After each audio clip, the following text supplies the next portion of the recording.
San Francisco International Airport ranks as one of the top 10 busiest airports in the United States.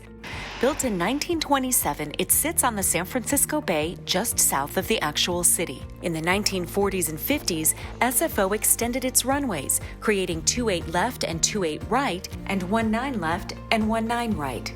Historically, the aviation industry has experienced highs and lows in operations, but the overall trend, steady growth throughout the decades until the late 90s, early 2000s, when a series of events, including 9/11, caused a major dip in air travel. Slowly, air travel began to climb and in 2015 reached its prior levels pre-9/11.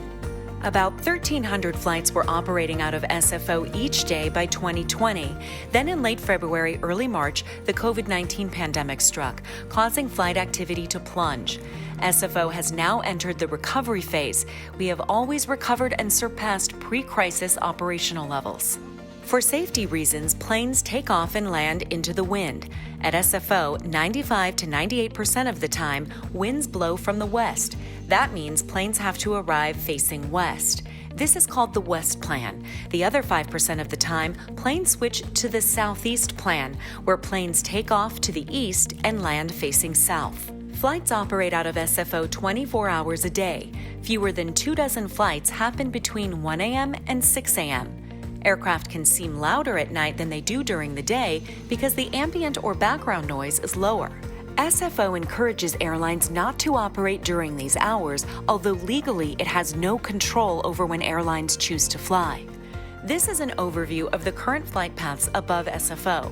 The yellow planes are incoming flights, the blue planes are departing flights. Prior to 2015, aircraft used ground-based navigation, meaning planes flew in so-called 6-lane highways in the sky.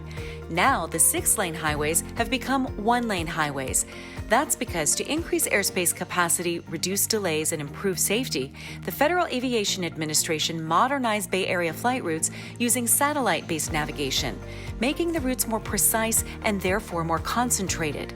This overhaul of flight patterns is referred to as the Northern California Metroplex, which is part of the FAA's next-generation air traffic system called NextGen.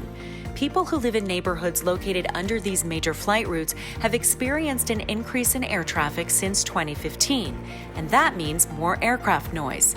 SFO is a committed partner in reducing airport noise. You can learn more about our noise action plan in our web section called Making SFO Quieter.